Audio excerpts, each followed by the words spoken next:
स्वागत है आपका हमारे YouTube channel GK with me में। जैसा कि आपको पता है हमने हरियाणा जीके की सीरीज शुरू की है, तो कुछ क्लासेस हम पहले भी कर चुके हैं। इससे पहले वाली क्लास में मैंने आपको सल्तनत काल के बारे में पढ़ाया था, जिसमें मैंने आपको गुलाम वंश के बारे में पढ़ाया था। यानी कि अब हमारे हरियाणा पे जो मुस्लिम आक्रमणकारी है उनका शासन स्थापित होने लगा था। तो वो सब हम पहले वाली क्लासेस में पढ़ चुके हैं। आपको पता होगा कि हमें क्लास लिए 8 से 10 दिन हो गए हैं, कुछ टाइम के बाद ही मैं आपकी क्लास ले रही हूँ। तो अब मैं ऐसी उम्मीद करती हूँ कि जो हमारी क्लास रहेगी वो रेगुलर रहेगी। ठीक है, मैं कोशिश करूंगी कि मैं डेली क्लास यहाँ पर आपको एक क्लास डेली प्रोवाइड करा सकूं। तो उससे पहले वाली क्लासेस को हम थोड़ा सा यहाँ पर समराइज कर लेते हैं, उसके बारे में थोड़ा सा जान लेते हैं। ये जो आपकी क्लास रहेगी, आपको पता है हरियाणा में टीजीटी की वैकेंसी भी आ गई है, साथ साथ आपके पीजीटी का भी पेपर होगा, इसके साथ साथ आपके हरियाणा सीईटी का पेपर होगा, इसका मेंस होगा, साथ में ग्रुप डी का एग्जाम होगा। तो आगे आने वाले टाइम में आपको बहुत सारे एग्जाम देखने को मिलेंगे। ठीक है, तो अगर जो बच्चा आप पढ़ता रहेगा तो एग्जाम में हेल्पफुल हो जाएगा, जो भी बच्चा इस टाइम पर पढ़ता रहेगा। तो हरियाणा जीके तो आपका बहुत मेजर पार्ट है, 25 मार्क्स का आपका हरियाणा जीके आएगा। तो यहाँ से आपको बहुत बेनिफिट होगा, तो इसलिए हरियाणा जीके को आप हल्के में नहीं लेंगे। और इसके बाद मैं आपको 2 क्लासेस प्रोवाइड कराऊंगी, जिसमें पूरा हरियाणा करंट अफेयर कराऊंगी। हरियाणा करंट अफेयर के जो मोस्ट इंपॉर्टेंट टॉपिक है वो मैं आपको इन क्लासेस में आपको देखने को मिल जाएंगे, जिसमें हमारा टॉपिक रहेगा, एक तो भी हमारे हरियाणा में बजट पास हुआ है उसके लिए पूरा डिटेल से मैं आपको बताऊंगी। पहले भी मैंने आपको बजट पढ़ाया था और मैंने आपको सूरजकुंड मेले के बारे में पढ़ाया था 2022 का। उसमें से आपके एग्जाम में बहुत सारे क्वेश्चंस आए थे। अगर आप रेगुलर मुझे फॉलो करते होंगे, आपने मेरी क्लासेस देखी होंगी, तो आपने देखा होगा कि उन क्लासेस में से बहुत सारे क्वेश्चंस थे। मैंने पद्म अवार्ड्स कराए थे, पद्मश्री अवार्ड्स कराए थे, उसमें से भी आपके बहुत सारे क्वेश्चंस आए हुए थे। तो जिसने देखा होगा उसके लिए तो हेल्पफुल हो गया होगा। अब जो नेक्स्ट क्लास होगी ना, उनमें मैं इनके बारे में अलग अलग टॉपिक से पढ़ाऊंगी। ठीक है, तो ये क्लासेस आपके लिए इंपॉर्टेंट रहेंगी। तब तक चैनल के साथ बने रहना और क्लासेस भी देखते रहना, क्योंकि आपके अपकमिंग एग्जाम्स के लिए क्लासेस जो रहेंगी वो इंपॉर्टेंट रहेंगी। ठीक है, तो अब हम शुरू करते हैं। इससे पहले वाली क्लास में मैंने आपको बताया था कि किस तरीके से हमारे यहाँ पर गुलाम वंश की स्थापना हो गई थी। मैंने बताया था ना कि किस तरीके से हमारे यहाँ पर कुतुबुद्दीन ऐबक जो था उसका बोलबाला होने लगा। इसने क्या किया, जिस तरीके से हमारे यहाँ पर मोहम्मद गोरी आया था। मोहम्मद गोरी की खुद की तो कोई संतान नहीं थी, लेकिन इसके क्या थे, कुछ गुलाम थे जो इसके बहुत फेवरेट थे, जिन्हें इसने अपने हरियाणा का जो शासन था वो दे दिया था। तो मैंने आपको बताया था इसने क्या किया था, गुलाम वंश की स्थापना की थी, लेकिन बहुत अधिक साल तक ये जीवित नहीं रह पाया। 1206 से 1210 तक इसका टाइम पीरियड रहा था। इसके बाद में हुआ था इल्तुतमिश। ठीक है, ये सभी मैंने आपको पढ़ा दिया है, बस हम इसको एक बार रिवाइज कर लेते हैं ताकि जो हमने पढ़ा है वो हमें याद आ जाए। ठीक है, तो इसके बाद में इल्तुतमिश हुआ। इल्तुतमिश का टाइम पीरियड 1210 से 1236 तक इल्तुतमिश का टाइम पीरियड रहा था। तो मैंने आपको बताया था इल्तुतमिश के जो बेटे थे वो महान निकम्मे थे, वो इस काबिल नहीं थे कि अपने बेटों को राजगद्दी दे पाता। इसका एक बेटा काबिल था, लेकिन उसकी डेथ हो गई। फिर इसने सोचा कि क्यों ना मैं अपनी बेटी को ही ये गद्दी दे देता हूं, तो इसने रजिया को ये गद्दी दी थी। इसके बाद में इसकी बेटी रजिया सुल्ताना है ना, जो दिल्ली की महिला शासिका बनी थी। प्रथम महिला शासिका, मुस्लिम महिला शासिका कौन थी, रजिया सुल्ताना। ठीक है, इसकी कब्र के बारे में मैंने आपको बताया था, कैथल में है, डिस्प्यूटेड है, कहीं कहीं दिल्ली लिखा है, कहीं कहीं इसकी कब्र हांसी में भी लिखी गई है।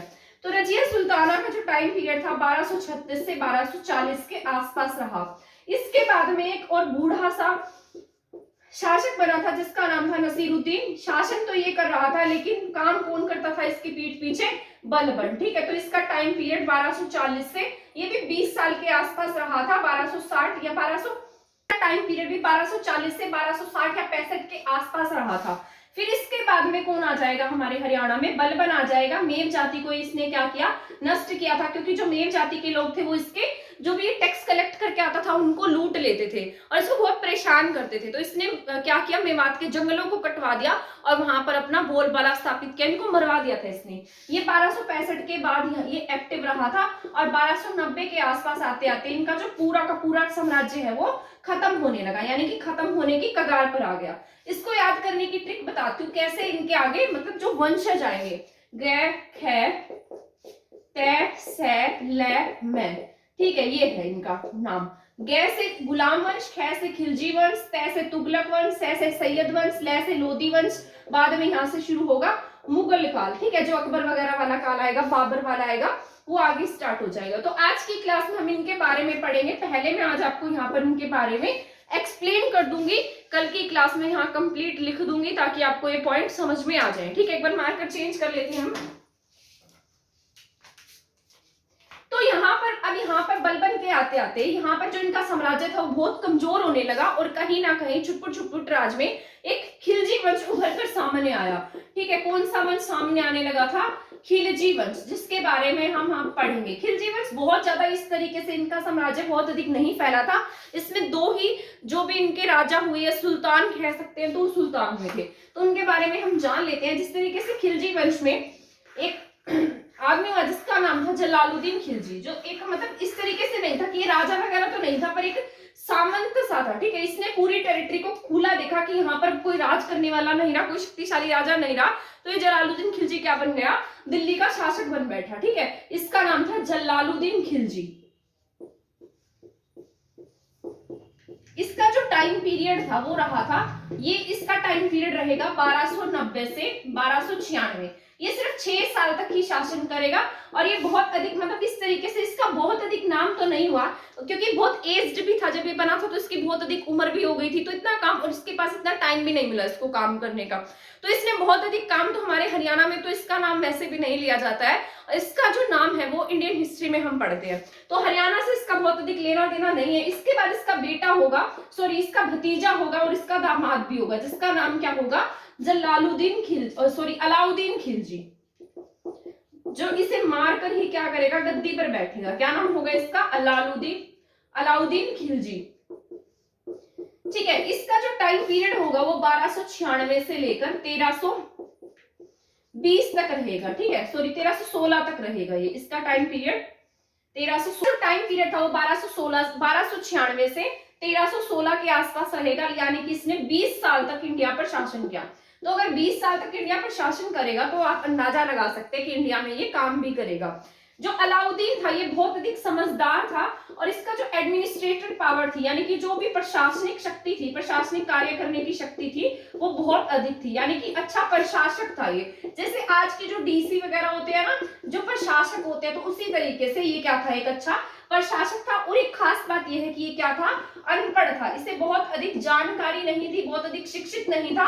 और इतनी अच्छी बात है कि शिक्षित ना होते हुए भी इसे प्रशासन कितने अच्छे से संभालना आता था। और हमारे इंडिया में 3 ऐसे प्रशासक हुए हैं जो अनपढ़ होते हुए भी जिन्होंने अपने जो टेरिटरी है वहां पर बढ़िया काम किया था। उसमें एक नाम आता है अकबर। अकबर के बारे में तो आप सभी जानते हैं। अकबर के साथ साथ कौन हुआ? एक ये अलाउद्दीन खिलजी। अलाउद्दीन खिलजी के साथ साथ एक वो मैसूर का जो था जिसका नाम था हैदर अली, जिसने शस्त्रागार बनाया था। ठीक है, और वो भी कौन सी पद्धति पर? आधुनिक प्रणाली पर बनाया था। इसके बारे में पढ़ा होगा आपने हैदर अली के बारे में। हैदर अली का बेटा जो था टीपू सुल्तान, वो पढ़ा लिखा था, लेकिन हैदर अली कैसा था? अनपढ़ था। अनपढ़ होते हुए बहुत अच्छा प्रशासक था। उसी तरीके से अलाउद्दीन खिलजी भी क्या था? बहुत अच्छा प्रशासक था। ठीक है, तो आपको ये बातें तो याद रख ही लेनी है। अलाउद्दीन खिलजी हमारा पढ़ना इसलिए जरूरी है क्योंकि जब अलाउद्दीन खिलजी का शासन था तो हमारे इंडिया पर मंगोलों के आक्रमण होने लगे थे। किसके आक्रमण होने शुरू हो गए? मंगोल जाति के। ठीक है, मंगोल जाति के आक्रमण जब होने शुरू हुए तब ये तो कहाँ शासन कर रहा था? दिल्ली में शासन कर रहा था, तो पूरे इंडिया में तो ये नहीं जा सकता था।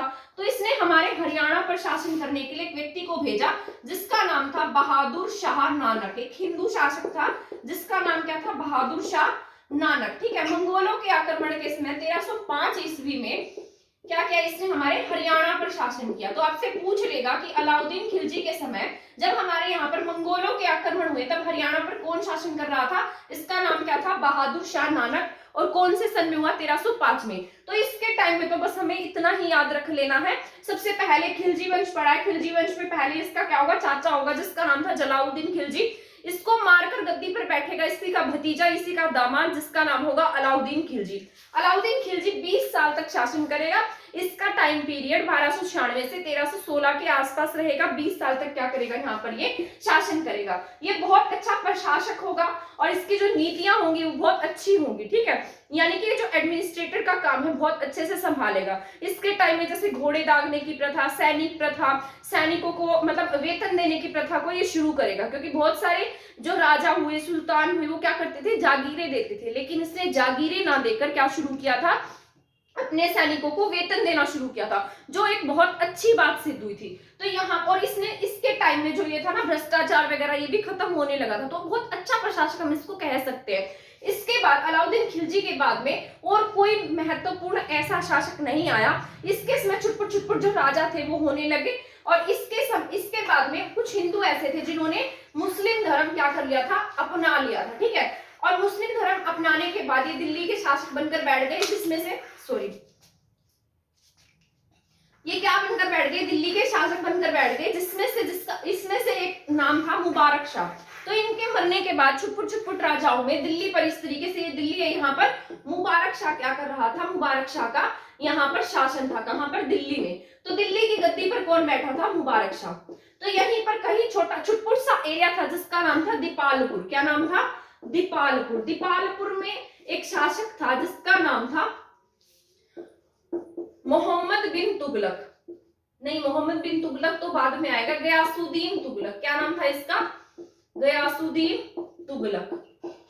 ये दीपालपुर का शासक था और ये क्या था, कट्टर मुसलमान था, ठीक है। इसी के साथ में एक एरिया और था जिसका नाम था, एक एरिया था जहां पर एक शासक था जिसका नाम था खुसरो।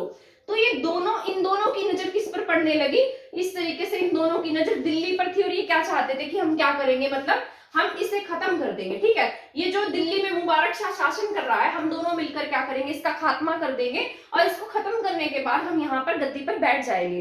इसीलिए जो गयासुद्दीन तुगलक था, इसने अपने आप को क्या घोषित कर दिया कि मैं क्या हूँ, गाजी हूँ। इसने गाजी की उपाधि धारण की। अब गाजी कौन होता है, इस गाजी का मतलब होता है विधर्मियों का नष्ट करने वाला।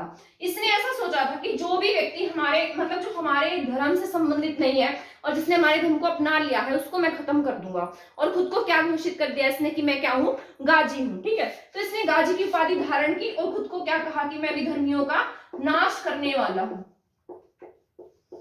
क्या हूँ, विधर्मियों का नाश करने वाला, ठीक है। इस तरीके से इसने खुद को एक उपाधि दी और इन दोनों ने मिलकर मुबारक शाह को मार दिया और इसको गद्दी से हटा दिया।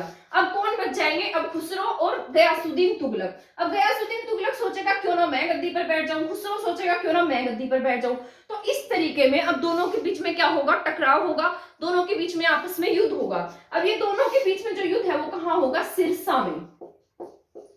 और इस क्या नाम है इसका, सरस्वती का युद्ध, जिसे ही क्या कहा जाता है, सिरसा का युद्ध। तो आपको याद रख लेना है कि सरस्वती का युद्ध किसके समय, याद रखना है कि जो सरस्वती का युद्ध है वो किसके बीच में हुआ था, खुसरो प्लस गयासुद्दीन तुगलक के बीच में, ठीक है। इसके बाद यहाँ पर गयासुद्दीन तुगलक जो होगा वो जीत जाएगा और ये जो खुसरो होगा ये हार जाएगा और इसको ये मार देगा, और यहाँ पर दिल्ली पर किसका शासन स्थापित हो जाएगा, तुगलक वंश का।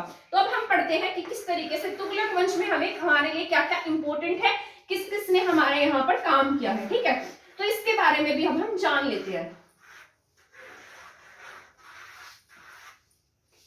अब यहाँ पर शुरू होगा तुगलक वंश। तुगलक वंश में यहाँ पर गयासुद्दीन तुगलक क्या बनेगा, शासक बनेगा। और इसका जो टाइम पीरियड होगा वो 1320 से 1325 के बीच में होगा, ठीक है। किसका, गयासुद्दीन तुगलक का, जो खुद को क्या घोषित करेगा कि मैं किसकी उपाधि धारण करेगा, गाजी की उपाधि। और ये किस पर काम करेगा, अपने इन 5 सालों में शहर और नहरों पर काम करेगा, ठीक है। किसने, अब यहाँ पर नहरों की शुरुआत किसने कर दी है, गयासुद्दीन तुगलक ने की है। बस इसके इतना ही काम रहेगा क्योंकि ये ज्यादा टाइम पीरियड तक तो रहेगा ही नहीं। इसके बाद में इसका बेटा आएगा जिसका नाम होगा मोहम्मद बिन तुगलक। इसके बारे में तो आप सभी ने पढ़ा होगा, ये सबसे लंबे टाइम पीरियड तक रहेगा। और ये जो होगा ना मोहम्मद बिन तुगलक, सबसे पढ़ा लिखा राजा होगा। कैसा होगा, सबसे पढ़ा लिखा होने के बाद भी कैसा है, ये मूर्ख है। मूर्ख क्यों कह रही हूं मैं, क्योंकि जितने भी काम करेगा ना वो सब इसके विरोध में होंगे, सबसे अधिक विद्रोह इसके समय में हुए होंगे। ठीक है। तो ये मोहम्मद बिन तुगलक जो होगा इसके समय में विद्रोह होंगे, क्योंकि पढ़ तो लिया ये, ठीक है, परंतु इसको समाज की जानकारी नहीं थी, इसको लोगों की जानकारी नहीं थी, इसको ये नहीं पता था कि मेरे यहाँ पर लोग किस तरीके से जीवन यापन कर रहे हैं, उनका जीवन कैसा है, कैसे किस तरीके से टैक्स लेना, इन सब की जानकारी इसको नहीं थी। ये केवल किताबों तक सीमित था, अरबी, फारसी, उर्दू, बहुत सारी भाषाओं का ज्ञाता था, लेकिन जो सामाजिक जानकारी होती है उससे ये वंचित रह गया था, उसके बारे में इसको बहुत अधिक जानकारी नहीं थी। और ये 1300 मोहम्मद बिन तुगलक 1326 से लेकर 1350 से 51 के बीच में रहेगा। और यहाँ पर मोहम्मद बिन तुगलक ये बहुत अधिक पढ़ा लिखा होने के बाद भी मूर्ख होगा, बहुत सारी बातों का ज्ञाता होगा, लेकिन इसको समाज की जानकारी नहीं होगी, इसलिए इसके समय में बहुत अधिक विद्रोह देखने को मिलेंगे। इसकी कुछ कमियां रहेंगी। ये क्या कर देगा, दोआब कौन सा था, जो गंगा यमुना का मैदान था, वहां पर जो किसान खेती करते थे उनकी खेती में क्या करेगा, ये टैक्स में वृद्धि कर देगा, ठीक है, जिससे इसके समय में क्या हो जाएगा, किसान क्या कर देंगे, और उसी समय मतलब जो किसान थे ना वो टैक्स दे भी देते, परंतु उसी समय क्या हो गया, वहां पर अकाल पड़ गया, सूखा पड़ गया, लोगों के पास खाने को ही कुछ नहीं बचा, तो वो टैक्स किस तरीके से देते। तो यहाँ पर लोगों ने क्या कर दिया, विद्रोह कर दिया, ठीक है। ये जो विद्रोह हुआ किसानों का विद्रोह था, जो कहां पर होगा, कैथल में होगा। तो इस मोहम्मद बिन तुगलक के समय में किसका विद्रोह होगा, कैथल का विद्रोह। इसे ही किसका विद्रोह कहा गया है, किसानों का विद्रोह कहा गया है, ठीक है। कैथल का विद्रोह कह लीजिए, किसानों का विद्रोह है ये। तो आपसे पूछ रहे कि जो किसानों का विद्रोह है वो किसके समय में हुआ था, तो आपको क्या टिक कर देना है, ये विद्रोह हुआ था आपके मोहम्मद बिन तुगलक के समय में। आपको पॉइंट जो है वो याद रख लेने हैं, मोहम्मद बिन तुगलक के समय किसानों का विद्रोह होगा, ठीक है। ये दो आप में वृद्धि कर देगा। और क्या, और इसकी जो कमियां थी वो क्या रहेंगी, ये सोने की जो मतलब जिस तरीके से आपके यहाँ पर पहले जो सिल्वर कॉइन्स चलते थे उनको हटाकर ये तांबे के कॉइन्स चला देगा, जिससे हर कोई अपने घर में क्या कर लेगा, तांबे के सिक्के ढालना शुरू कर देगा, ठीक है। तो इस तरीके से इसकी बहुत सारी गलतियां रही थी, जिसकी वजह से इसको बहुत अधिक भुगतना भी पड़ेगा। तो वैसे तो सबसे अधिक टाइम पीरियड तक रहा था, लेकिन सबसे अधिक गलतियां भी इसी ने की थी, सबसे अधिक मूर्ख भी यही था। इसके बाद इसी का जो एक इसका भतीजा होगा, ठीक है, इसके चाचा का बेटा होगा, सॉरी भाई होगा इसका, इसके चाचा का बेटा, जिसका नाम क्या होगा, फिरोज शाह तुगलक। फिरोज शाह तुगलक हमारे लिए इंपॉर्टेंट है क्योंकि उसने हमारे हरियाणा में काम किया है। इसके बाद कौन आ जाएगा हमारे यहाँ पर, फिरोज शाह तुगलक। उसके बारे में मैं आपको बता देती हूँ। आपके फतेहाबाद में एक विद्रोह होगा, जिसको दबाने के लिए कौन आएगा, जिसको दबाने के लिए आएगा, फिरोज शाह तुगलक को भेजा जाएगा। क्या नाम होगा इसका, फिरोज शाह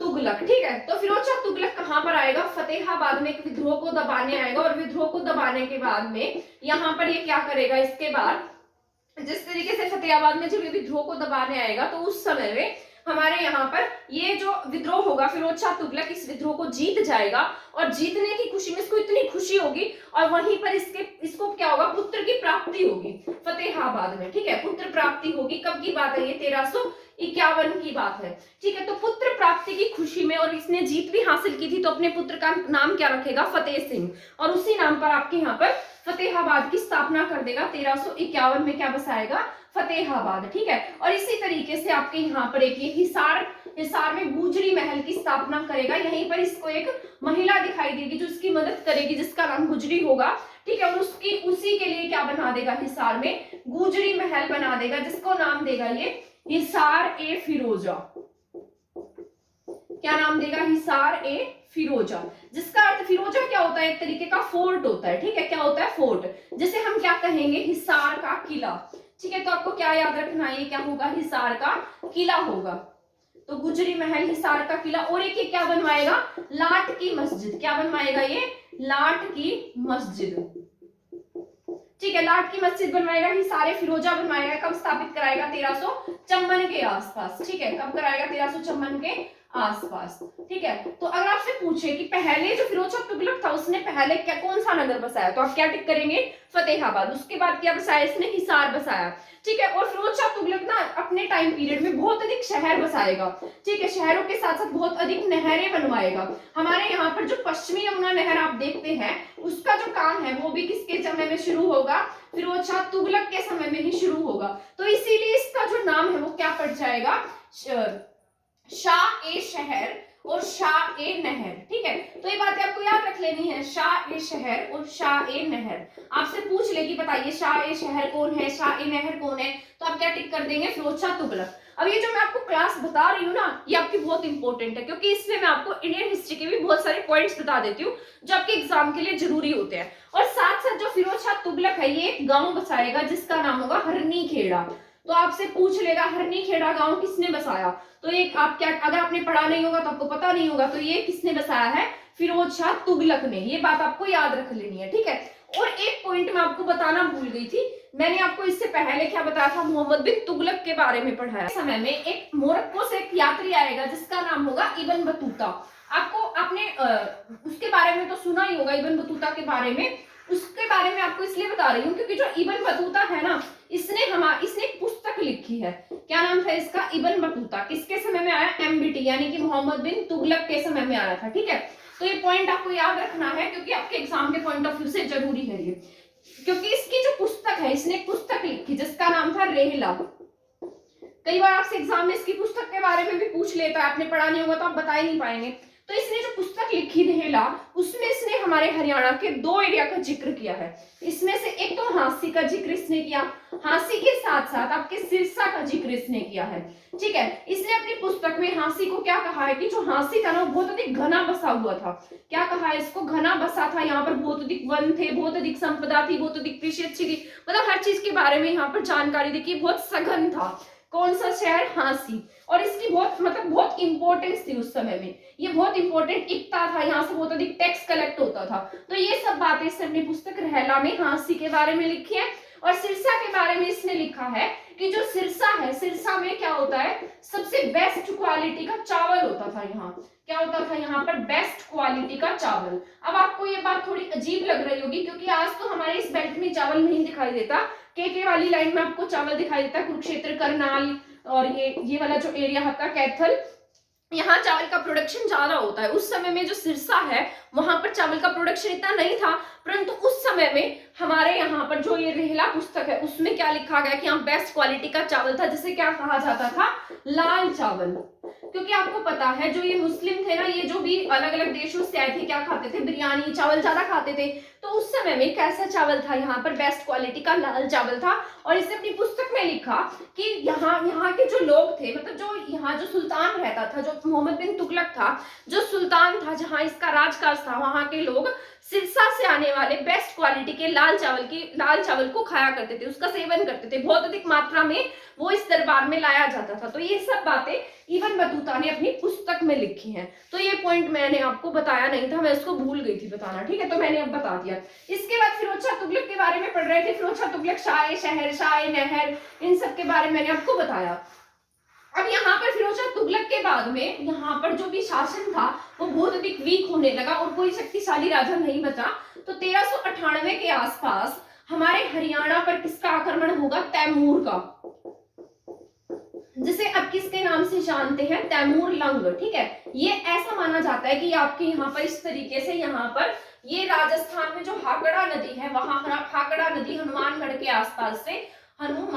आसपास से हमारे हरियाणा में प्रवेश करता है, हरियाणा के सिरसा में प्रवेश करेगा और सिरसा से होता हुआ ये सोनीपत से जाएगा दिल्ली, ठीक है, और दिल्ली से होता हुआ बाद में यमुना पार करते हुए ये हमारे यहाँ से चला जाएगा। तो देखिए हमारे कितनी स्टेट्स को पार करके तैमूर लंग जाएगा और ये नीरा कत्लेआम करेगा, लोगों को मारता हुआ जाएगा, इतना धन लूट कर जाएगा। क्योंकि उस समय में जो हमारा हरियाणा था ना, बहुत रिच स्टेट था, हमारे यहाँ पर दोआब थे, यानी कि फसलें अच्छी होती थी, कृषि अच्छी होती थी, तो इस वजह से हमारे यहाँ पर जितने भी बहुत अधिक धन संपदा थी। तो यहाँ पर ये पहले सिरसा में सबसे पहले एंट्री करेगा, सिरसा में, सिरसा से होता हुआ फतेहाबाद, टोहाना, कैथल, करनाल, पानीपत, सोनीपत, दिल्ली से यमुना पार करते हुए यहाँ से चला जाएगा। और ये पार करेगा ना, यहाँ पर ये लगभग 1 महीने तक रहेगा, 1 महीने तक ये क्या करेगा, यहाँ पर कत्लेआम करेगा, लोगों को मारेगा, उन पूरे के पूरे गांव जला देगा। तो इस तरीके से इसने बहुत बुरा हाल किया था हमारे इंडिया में, ठीक है।